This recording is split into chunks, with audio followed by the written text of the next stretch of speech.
inspired proverb expresses it. A hatter of reproof is unreasoning. PR 12. 1. In contrast, the psalmist David, who was himself repeatedly reproved, wrote, "Should the righteous one strike me, it would be a loving kindness. And should he reprove me, it would be oil upon the head, which my head would not want to refuse." PS 141. 5. Reptiles. A reptile is a cold-blooded, vertebrate, air-breathing animal. The Hebrew term for reptiles comes from the verb zamidl.chel, meaning glide. As stated at Deuteronomy 32:24, among the things that would bring trouble upon idolatrous Israel was the venom of reptiles of the dust, evidently referring there to poisonous snakes. Compare Jer 8:17. At Micah 7:17, the nations that are overwhelmed by God's power are spoken of as coming out of their defensive positions like excited reptiles. In addition to serpents, other reptiles mentioned in the Bible are the chameleon, the gecko and other lizards. See comments under their individual names. Repurchase, repurchaser. The Hebrew verb gamidl.al, appearing first in Genesis 48:16 recover, also has the meaning of repurchase or redeem, that is, to recover, redeem, or buy back the person, property, or inheritance of the next of kin. It was also used with reference to a blood avenger. PS 74. 2. Isra 43. 1. The next of kin having the obligation of being a repurchaser heb. Go middle.l evidently fell in this order. 1. Brother, 2. Uncle, 3. Son of an uncle, 4. Any other male blood relative of the family. La 25. 48, 49. Compare the order in New 27. 5-11. See Avenger of Blood. Under the Mosaic Law, if an Israelite, because of economic circumstances, had sold himself into slavery, the repurchaser could buy him back out of slavery. La 25. 47-54 Or, if he had sold his land inheritance, his repurchaser could buy back the property, and he could return to his possession. La 25. 25-27 However, no thing devoted to destruction, not even a man's life, could be repurchased. La 27. 21, 28, 29. See devoted thing. An example of the transaction of repurchase by Gomidl.l is found in the book O Textoi Acute Muritra Longo, Resident 782 Resident. See Alien Resident. Resinous tree heb. Gopher. A tree whose wood Noah used in the construction of the ark, but which cannot be identified with any degree of certainty. GE 6. 14 The King James Version simply transliterates the Hebrew name. On the basis of the similarity between the Hebrew name and the Hebrew term for tar pitch, KJ. Heb. KO for some related to some kind of resinous tree. Scholars generally favor the cypress, which is a very durable tree, extremely resistant to decay. See cypress. Respect. The giving of particular attention or deference to one judged worthy of esteem. A recognition and due regard for a thing or, especially, for another person, his qualities, achievements, office, position, or authority. To manifest respect is to honor. Various original language words convey the thought of according to others honor, respect, or wholesome fear. See fear. Honor. Toward Jehovah and his representatives. By reason of his being creator, Jehovah God is worthy of the greatest honor from all his intelligent creatures. Re 4. 11 Such honor calls for individuals to render faithful obedience to him, obedience based on love for him and an appreciation for what he has done in their behalf. Al 1. 6. 1 Joe 5. 3 It also includes the use of one's valuable things on behalf of true worship. PR 3. 9. One who appropriates to himself that which belongs to the Creator shows disrespect for sacred things. This was done by Hophni and Phinehas, the sons of High Priest Eli. They seized the best of every offering made to Jehovah. And Eli, by failing to take firm measures against his sons for this, honored them more than Jehovah. 1 So 2. 12-17, 27-29. whereas the honor given by men to Jehovah God is manifested by faithful obedience to him in furthering the interests of his worship. God honors humans by blessing and rewarding them. 1 Psalm 2. 30. Thus King David, who served Jehovah faithfully and desired to build a temple for housing the sacred Ark of the Covenant, was honored or rewarded with a covenant for a kingdom. 2 Psalm 7. 1-16. 1 Ch 17. 1-14. As Jehovah's spokesman, the prophets, especially God's Son Jesus Christ, were deserving of respect. But instead of being accorded such by the Israelites, they were abused verbally and physically, even to the point of being put to death.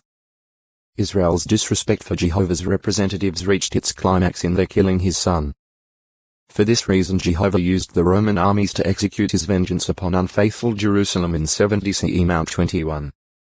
33-44. Mr. 12. 1-9. Lu 20. 9-16. Compare Joe 5. 23. In the Christian congregation, those entrusted with special responsibilities as teachers in the Christian congregation deserve the support and cooperation of fellow believers. Heb 13. 17. They were worthy of double honor, including voluntary material assistance for their hard work in behalf of the congregation. 1 T 5. 17, 18. See older man. However, all Christians were entitled to honor from fellow believers. The Apostle Paul counseled, in showing honor to one another take the lead. Row 12. 10. As the individual Christian knows his own weaknesses and failings better than fellow believers do, it is only right that he put others ahead of himself, honoring or highly valuing them on account of their faithful work. PHP 2. 1-4. Needy and deserving widows were honored by receiving material assistance from the congregation. 1 T 5.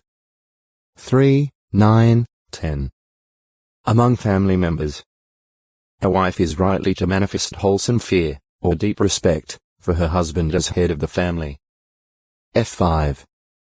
33. This harmonizes with the preeminence given to man in God's arrangement. Man, not woman, was created first, and he is God's image and glory. 1 Co 11. 7-9. 1 T2. 11-13. Sarah was a notable example of a woman who had deep respect for her husband. Her respect came from the heart, for Sarah referred to her husband as Lord, not merely for others to hear. O textoi acute miritra longo. Resurrection 783. Ingly caring for parents in later life. Compare Mount 15. 4-6. In the Christian congregation, one who failed to provide for an aged and needy parent was regarded as being worse than a person without faith.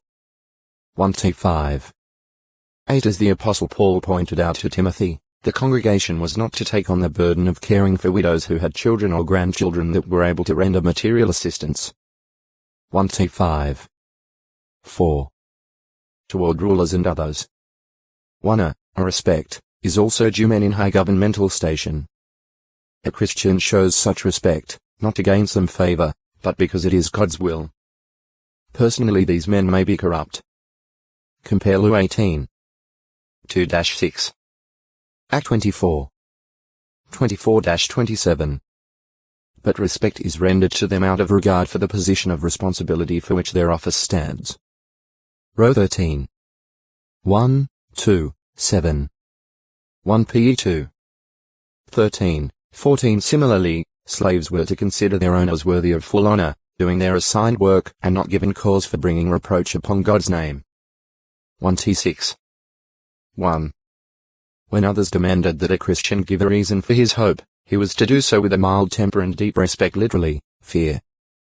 Though questions might be propounded in an insulting manner, the Christian would present his reasons with calmness and gentleness, not responding in an irritated, angry, or resentful way. Though not cowed because of fear of men, the Christian would manifest deep respect, or a wholesome fear, as if in the presence of Jehovah God and the Lord Jesus Christ. 1 P 3. 14, 15. FTN. In this regard he could take as own example the angels, who, though greater in strength and power, do not present accusations in abusive terms. 2 PE 2. 11. Restoration. A bringing back to a former condition. Outstandingly, in the scriptures, in connection with the return of Christ, mention is made of times of restoration form of gr. A middle dot po middle dot the middle dot stasis of all things of which God spoke through the mouth of his holy prophets. Act 3. 20, 21. The King James Version here renders a middle dot po middle dot co middle dot dash station middle dot sis as restitution. The Greek word itself comes from a middle dot po, meaning back or again, and co middle dot thigh dash ste middle dot me, literally meaning set down. The corresponding verb form is translated restore in Acts 1. 6. The Theological Dictionary of the New Testament, edited by G. Kittle, states that the basic meaning of the term is restitution to an earlier state or restoration. Translated by G. Bromley, 1964, Volume I, p. 389. It was used by Jewish historian Josephus in referring to the return of the Jews from exile. In papyrus writings it is used of the repair of certain buildings, the restoration of estates to rightful owners, and a balancing of accounts. The text itself does not specify what the things to be restored are, hence the all things must be ascertained by the study of God's message spoken through his prophets. Resurrection. The Greek word a middle dot na station middle dot sis literally means raising up, standing up. It is used frequently in the Christian Greek scriptures with reference to the resurrection of the dead. The Hebrew scriptures at Hosea 13, 14, quoted by the Apostle Paul 1 Co 15, 54, 55, speak of the abolition of death and the rendering powerless of Sheol Heb. Sheol. Gr. Hades. Sheol is rendered in various versions as grave and pit. The dead are spoken of as going there. GE 37. 35. 1 Chi 2. 6. EC 9. 10. Its usage in the scriptures, along with the usage of its Greek equivalent Hades in the Christian Greek scriptures, shows that it refers, not to an individual grave, but to the common grave of mankind, gravidum. S 32. 21-32. Re 20. 13. See Hades. Sheol. To render Sheol powerless would mean to loosen its hold on those in it, which would imply the emptying of gravidum. This, of course, would require a resurrection, a raising up from the lifeless condition of death or out of the grave for those there. Through Jesus Christ. The foregoing shows that the teaching of resurrection appears in the Hebrew O textoi acute miritra longo, Resurrection 784. Christ himself when on earth performed resurrections. Lu 7. 11-15. 8. 49-56. Joe 11. 38-44. Only through Jesus Christ can resurrection, with everlasting life thereafter, be possible. Joe 5. 26. A sure purpose of God. Jesus Christ pointed out to the Sadducees, a sect that did not believe in resurrection, that the writings of Moses in the Hebrew scriptures, which they possessed and claimed to believe, prove there is a resurrection. Jesus reasoned that when Jehovah said he was the God of Abraham and the God of Isaac and the God of Jacob who were actually dead, he counted those men as alive, because of the resurrection that he, the God, not of the dead, but of the living, purposed to give them. God, because of his power, makes the dead alive and calls the things that are not as though they were. Paul includes this fact when speaking of Abraham's faith. Mount 22. 23, 31-33. Row 4. 17. God's ability to resurrect. For the one with the ability and power to create man in his own image, with a perfect body and with the potential for full expression of the marvelous characteristics implanted in the human personality, it would pose no insurmountable problem to resurrect an individual. If scientific principles established by God can be used by scientists to preserve and later reconstruct a visible and audible scene by means of video recording, how easy it is for the great universal sovereign and creator to resurrect a person by repatterning the same personality in a newly formed body. Concerning the revitalizing of Sarah to have a child in her old age, the angel said, "Is anything too extraordinary for Jehovah?" G 18. 14. J 32. 17, 27. How the need for resurrection arose. In the beginning a resurrection was not necessary. It was not a part of God's original purpose for mankind, because death was not the natural, purposed thing for humans. Rather, God indicated that he purposed the earth to be full of living humans, not a deteriorating, dying race. His work was perfect, hence without flaw, imperfection, or sickness. 32. For Jehovah blessed the first human pair, telling them to multiply and fill the earth. Ge 1. 28. Such blessing certainly did not include sickness and death. God set no limited lifespan for man, but he told Adam that disobedience is what would cause death. This implies that man would otherwise live forever. Disobedience would incur God's disfavor and remove his blessing, bringing a curse. Ge 2. 17. 3. 17-19. Consequently, death was introduced into the human race by the transgression of Adam. Row 5. 12. Because of their father's sinfulness and resultant imperfection, Adam's offspring could not get a heritage of everlasting life from him. In fact, not even a hope of living forever. Neither can a rotten tree produce fine fruit, said Jesus. Mount 7. 17, 18. Job 14. 1, 2. The resurrection was brought in, or added, to overcome this disability for those of Adam's children who would desire to be obedient to God. Purpose of the resurrection. The resurrection shows forth not only Jehovah's unlimited power and wisdom, but also his love and his mercy, and vindicates him as the preserver of those who serve him. 1 or 2. 6. Having resurrection power, he can go to the extent of showing that his servants will be faithful to him to the very death. He can answer Satan's accusation that asserted that skin in behalf of skin, and everything that a man has he will give in behalf of his soul. Job 2. For Jehovah can let Satan go the full limit, even to killing some in a vain effort to support his false accusations. Mount 24. 9. Re 2. 10. 6. 11. The fact that Jehovah's servants are willing to give up life itself in his service proves their service is, not for selfish considerations, but out of love. Re 12. 11. It also proves that they acknowledge him as the Almighty, the universal sovereign, and the God of love, who is able to resurrect them. It proves they render exclusive devotion o textui acute miritra longo, Resurrection 785, and her seed. He will bruise you in the head, and you will bruise him in the heel. Ge 3. 15. 1. Originally causing death to be removed. Jesus said to the religious Jews who opposed him, "You are from your father the devil, and you wish to do the desires of your father." That one was a manslayer when he began, and he did not stand fast in the truth, because truth is not in him. Job 8. 44. This is evidence that it was the devil who spoke through the instrumentality of the serpent, and that this one was a manslayer from the beginning of his lying, devilish course. In the vision that Christ later gave to John, he reveals that Satan the devil is also called the original serpent. Re 12. 9. Satan got his hold on mankind, gaining influence over Adam's children, by inducing their father Adam to rebel against God. So in the first prophecy, of Genesis 3. 15, Jehovah gave hope that this serpent would be put out of the way. Compare 16. 20. Not only is Satan's head to be crushed, but also all of his works are to be broken up, destroyed, or undone. 1 Job 3. 8.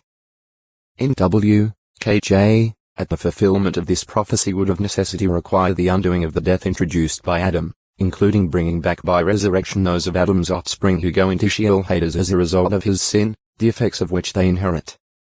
1 Cor 15. 26. Hope of freedom entails resurrection. The Apostle Paul describes the situation that God permitted to exist following man's fall into sin and his end purpose in doing so. For the creation was subjected to futility, being born in sin and with death facing all, not by its own will the children of Adam were brought into the world facing this situation, though they themselves had no control over what Adam had done, and by no choice of their own but through him God, in his wisdom that subjected it, on the basis of hope that the creation itself also will be set free from enslavement to corruption and have the glorious freedom of the children of God. Row 8. 20, 21. PS 51. 5. In order to experience the fulfillment of this hope of glorious freedom, those who have died would have to have a resurrection. they would have to be freed from death and the grave. Thus, by his promise of the seed that would crush the serpent's head, God set a marvelous hope before mankind. See seed. Abraham's basis for faith. The evidence in the Bible record reveals that when Abraham attempted to offer up his son Isaac, he had faith in God's ability and purpose to raise the dead. And as stated at Hebrews 11:17-19, he did receive Isaac back from the dead in an illustrative way. GE 22. 1-3, 10-13. Abraham had a basis for faith in a resurrection, because of God's promise of the seed. GE 3. 15. Also, he and Sarah had already experienced something comparable to a resurrection in the revitalizing of their reproductive powers. GE 18. 9-11. 21. 1, 2, 12. Row 4. 19-21. Job expressed similar faith, saying, in his intense suffering, "Oh, that in Sheol you would conceal me, that you would set a time limit for me and remember me. If an able-bodied man dies, can he live again? You will call, and I myself shall answer you. For the work of your hands you will have a yearning." Job 14. 13-15. Resurrections before ransom was given. Resurrections were performed by or through the prophets Elijah and Elisha. 1 Kai 17. 17-24. 2 Kai 4. 32-37. 13. 20, 21. However, these resurrected persons died again, as did those resurrected by Jesus when he was on earth, as well as those resurrected by the apostles. This reveals that resurrection is not to everlasting life in every case. Because of having been resurrected by his friend Jesus, Lazarus was likely alive Pentecost 33 CE, when the Holy Spirit was poured out and the first ones of the heavenly calling Heb 3. 1 were anointed and Spirit begotten. Act 2. 1-4, 33, 38. Lazarus' resurrection was similar to those performed by Elijah and O textoi acute miritra longo, resurrection 786 life. And his resurrection was in the Spirit, to life in heaven. 1 P 3. 18. Moreover, he was raised to a higher form of life and a higher position than that which he had held in the heavens prior to coming to earth. He was granted immortality and incorruption, which no creature in the flesh can have, and was made higher than the heavens, second only to Jehovah God in the universe. Heb 7. 26. 1 T6. 14-16. PHP 2. 9-11. Act 2. 34. 1 Co 15. 27. His resurrection was performed by Jehovah God himself. Act 3. 15. 5. 30. Row 4. 24. 10. 9. However, for 40 days after his resurrection Jesus appeared to his disciples on different occasions in various fleshly bodies, just as angels had appeared to men of ancient times. Like those angels, he had the power to construct and to disintegrate those fleshly bodies at will, for the purpose of proving visibly that he has been resurrected. Mount 28. 8-10, 16-20. Lu 24. 13-32, 36-43. Joe 20. 14-29. G 18. 1, 2. 19. 1. Joe's 5. 13-15. JG 6. 11, 12. 13. 3, 13. His many appearances, and particularly his manifesting himself to more than 500 persons at one time, provide strong testimony to the truth of his resurrection. 1 Co 15. 3-8. His resurrection, so well attested, furnishes a guarantee to all men regarding the certainty of a future day of reckoning or judgment. Acts 17. 31. Resurrection of Christ's brothers. Those who are called and chosen and faithful, Christ's footstep followers, his brothers, who are spiritually begotten as God's children, are promised a resurrection like his. Re 17. 14. Row 6. 5. 8. 15, 16. Heb 2. 11. The Apostle Peter writes to fellow Christians. Blessed be the God and Father of our Lord Jesus Christ, for according to his great mercy he gave us a new birth to living hope through the resurrection of Jesus Christ from the dead, to an incorruptible and undefiled and unfading inheritance. It is reserved in the heavens for you. 1 Peter 1. 3, 4. Peter also describes the hope such ones possess as precious and very grand promises, that through these you may become sharers in divine nature. 2 Peter 1. For they must undergo a change of nature, giving up human nature to obtain divine nature, thus sharing with Christ in his glory. They must die a death like Christ's, maintaining integrity and giving up human life forever. And then they receive immortal, incorruptible bodies like Christ's by resurrection. Row 6. 3-5. 1 Co 15. 50-57. 2 Co 5.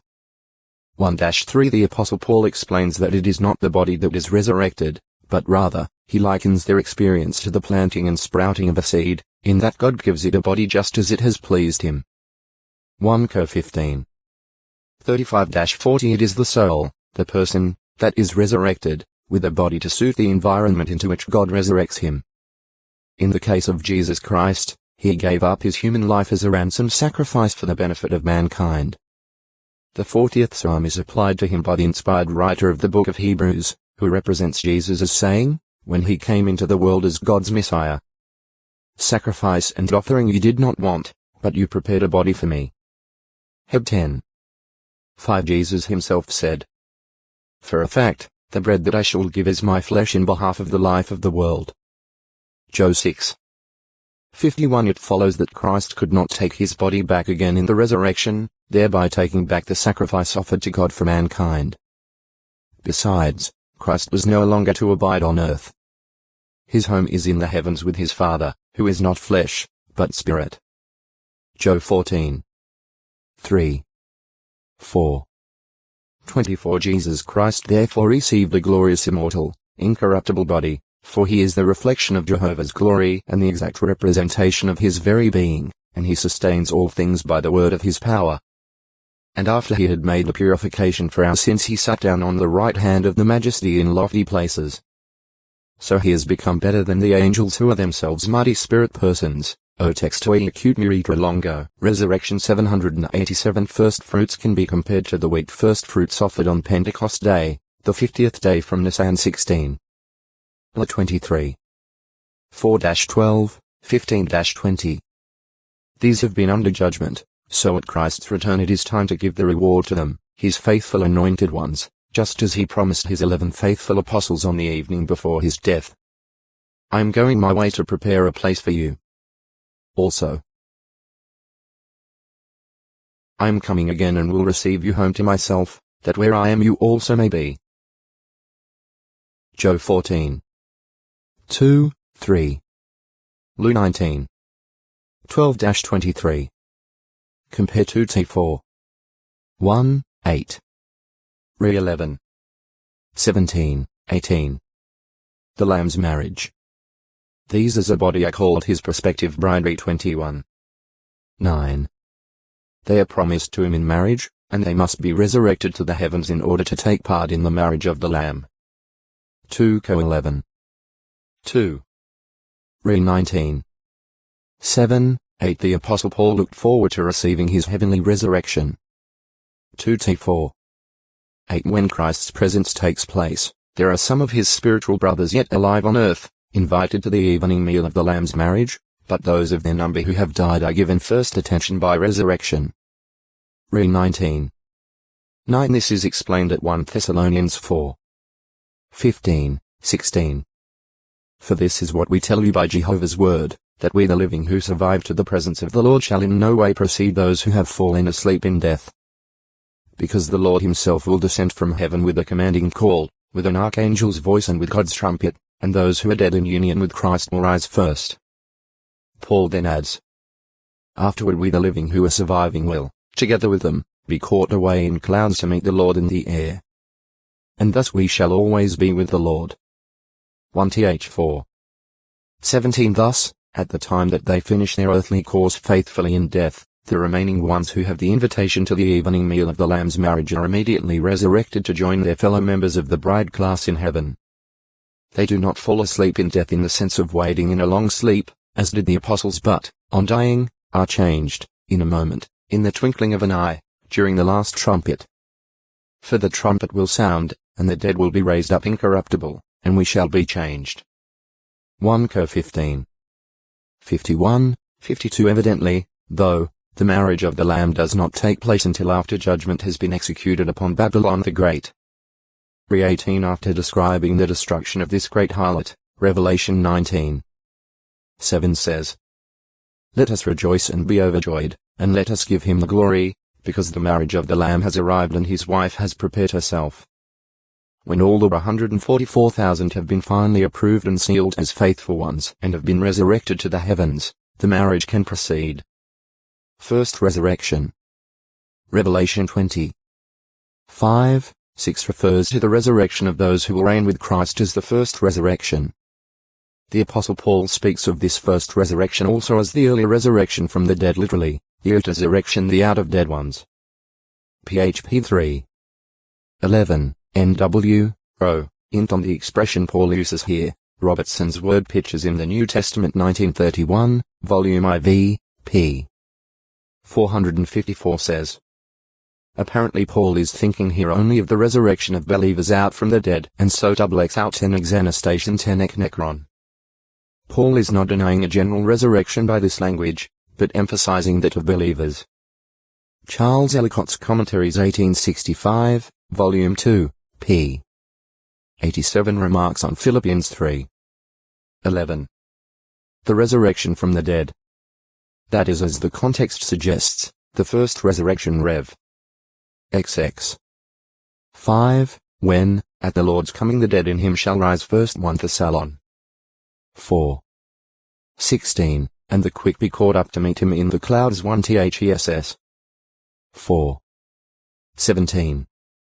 Compare Luke XX. 35. The first resurrection will include only true believers, and will apparently precede the second, that of non-believers. O textoi acute miritra longo. Resurrection 788 Pentecost, which was 10 days after that ascension, when God through Jesus anointed the first members of those who will receive the heavenly resurrection. Act 1. 3. 2. 1-4, 33. The evildoer, Jesus said, would be in paradise. The word means a park or pleasure ground. The Septuagint rendered the Hebrew word for garden gan, as at Genesis 2. 8, by the Greek word par-middle.rad-middle.sos. The paradise in which the evildoer will be would not be the paradise of God promised to him that conquers, at Revelation 2. 7, for the evildoer was not a conqueror of the world with Jesus Christ. Job 16. 33. The evildoer would therefore not be in the heavenly kingdom as a member of it. Luke 22. 28-30 but would be a subject of the kingdom when those of the first resurrection would, as kings of God in Christ, sit on thrones, ruling with Christ for 1,000 years. Re 20. 4, 6. The righteous and the unrighteous. The Apostle Paul said to a group of Jews who also entertained the hope of a resurrection that there is going to be a resurrection of both the righteous and the unrighteous. Act 24. 15. The Bible makes it plain who are the righteous. First of all, those who are to receive a heavenly resurrection are declared righteous. Row 8. 28-30. Then the Bible calls faithful men of old such as Abraham righteous. G 15. 6. Just 2. 21. Many of these men are listed at Hebrews chapter 11, and of them the writer says, "And yet all these, although they had witness borne to them through their faith, did not get the fulfillment of the promise, as God foresaw something better for us spirit-begotten, anointed Christians like Paul, in order that they might not be made perfect apart from us." Heb 11. 39, 40. So, the perfecting of them will take place after that of the ones having part in the first resurrection. Then there is the great crowd described in Revelation chapter 7, who are not members of the 144,000 sealed ones, and who consequently do not have the token of the Spirit as being spirit-begotten. F1. 13, 14. 2 Co 5. 5. They are described as coming out of the Great Tribulation as survivors of it. This would seem to locate the gathering of this group in the last days shortly before that tribulation. These are righteous through faith, being clothed in white robes washed in the blood of the Lamb. Re 7. 1, 9-17. As a class, they will not need to be resurrected, but faithful ones of that group who die before the Great Tribulation will be resurrected in God's due time. Also, there are many unrighteous persons buried in Sheol Hades, mankind's common grave, or in the sea, watery graves. The judgment of these along with the righteous resurrected on earth is described in Revelation 20. 12, 13. And I saw the dead, the great and the small, standing before the throne, and scrolls were opened. But another scroll was opened. It is the scroll of life. And the dead were judged out of those things written in the scrolls according to their deeds. And the sea gave up those dead in it, and death and Hades gave up those dead in them, and they were judged individually according to their deeds. Time of the earthly resurrection. We note that this judgment is placed in the Bible in the account of events occurring during Christ's 1,000-year reign with his associate kings and priests. These, the Apostle Paul said, will judge the world. 1 Co 6. 2 The great and the small, persons from all walks of life, will be there, to be judged impartially. They are judged out of those things written in the scrolls that will be opened then. This could not mean the record of their past lives nor a set of rules that judges them on the basis of their past lives. For since the wages sin pays is death, these by their death have received the wages of their sin in the past. Row 6. 7, 23. Now they are resurrected that they might demonstrate their attitude toward God and whether they wish to take hold o textoi acute miritra longo. Resurrection 789 of this word in the Christian Greek scriptures are as follows. Our judgment. 2. Judgment, justice. Mat. XXIII. 23. Comp. 12. 20. 3. Judgment of condemnation, condemnation, damnation. Mark 3. 29. John v. 24, 29. IV. The cause or ground of condemnation or punishment. John 3. 19. Via particular court of justice among the Jews. Matt. V. 21, 22. A Greek and English lexicon to the New Testament, London, 1845, p. 342. If Jesus, in speaking of judgment, meant a trial the result of which might be life, then there would be no contrast between this and the resurrection of life. Therefore, the context indicates that Jesus meant by judgment a condemnatory judgment. The dead that heard Jesus speak on earth. In considering Jesus' words, we note that when Jesus spoke, some of the dead were hearing his voice. Peter used similar language when he said, in fact, for this purpose the good news was declared also to the dead, that they might be judged as to the flesh from the standpoint of men, but might live as to the spirit from the standpoint of God. 1 Pe 4.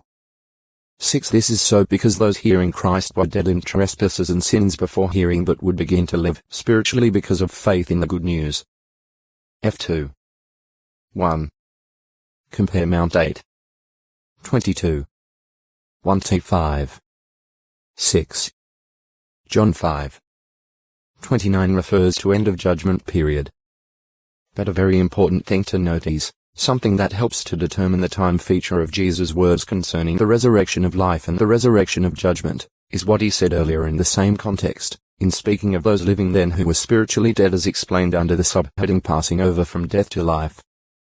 The hour is coming, and it is now, when the dead will hear the voice of the Son of God, and those who have given heed literally, word for word, the ones having heard will live. Job 5. 25. This indicates that he was not speaking merely of someone audibly hearing his voice but, rather, of the ones having heard, namely, those who, after hearing, accept as true what they hear. The terms hear and listen are used very frequently in the Bible with the meaning of give heed or obey. See obedience. Those who prove to be obedient will live. Compare the use of the same Greek term amidal.kao, hear or listen, at Job 6. 60. 8. 43, 47. 10. 3, 27. They are judged, not on what they did before hearing his voice, but on what they do after hearing it. Jesus was therefore evidently taking a similar position in time in speaking of those who did good things and those who practiced vile things, namely, a position at the end of the period of judgment, as looking back in retrospect or in review of the actions of these resurrected persons after they had opportunity to obey or disobey the things written in the scrolls. Only at the end of the judgment period would it be demonstrated who had done good or bad. The outcome to those who did good things according to those things written in the scrolls would be the reward of life. To those who practiced vile things, a judgment of condemnation. The resurrection would have turned out to be either to life or to condemnation. The practice of stating things as viewed from the standpoint of the outcome, or stating them as already accomplished, considering them in retrospect, is common in the Bible. For God is the one telling from the beginning the finale, and from long ago the things that have not been done. Isra 46. 10. Jude adopts this same viewpoint when he speaks of corrupt men who slipped into the congregation, saying of them, "Too bad for them, because they have gone in the path of Cain, and have rushed into the erroneous course of Balaam for reward, and have perished literally, they destroyed themselves in the rebellious talk of Korah." Jude 11. Some of the prophecies use similar language. Compare Isra 40. 1, 2. 46. 1. Jah 48. 1-4. Consequently o textoi acute miritra longo, resurrection 790 flesh and blood cannot inherit God's kingdom, said the Apostle Paul. 1 Cor 15. 50. This would also exclude flesh and bones. Flesh and bones do not have life unless they have blood, for the blood contains the soul, or is that which is necessary for the life of the creature of flesh. Ge 9. 4. Throughout the scriptures it is evident that there is no immaterial soul separate and distinct from the body. The soul dies when the body dies. Even of Jesus Christ it is written that he poured out his soul to the very death. His soul was in Sheol. He had no existence as a soul or person during that time. Isra 53.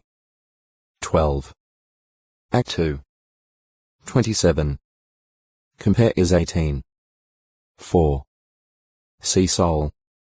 Consequently, in the resurrection there is no joining again of soul and body. However, whether spiritual or earthly, the individual must have a body or organism, for all persons, heavenly or earthly, possess bodies. To be again a person, one who has died would have to have a body, either a physical or a spiritual body. The Bible says, if there is a physical body, there is also a spiritual one. 1 Cor 15. 44. But is the old body reassembled in the resurrection? Or is it a precise replica of the former body, made exactly as it was when the person died? The scriptures answer in the negative when they deal with the resurrection of Christ's anointed brothers to life in the heavens. Nevertheless, someone will say, how are the dead to be raised up? Yes, with what sort of body are they coming? You unreasonable person.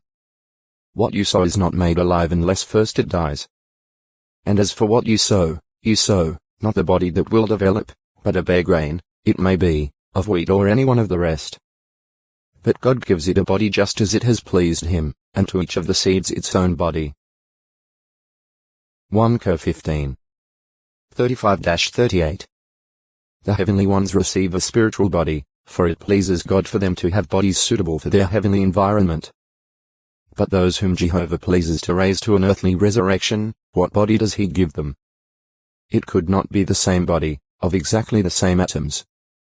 If a man dies and is buried, by process of decay his body is reconverted into chemicals that can be absorbed by vegetation. Persons may eat that vegetation. The elements, the atoms of that original person, now are in many persons. In the resurrection it is obvious that the same atoms cannot be in the original person and in all the others at the same time. neither is the resurrected body necessarily one constructed to be the exact duplicate of the body at the moment of death. If a person has had his body mutilated before death, will he return in the same way? That would be unreasonable, for he might not be in a condition even to hear and to do those things written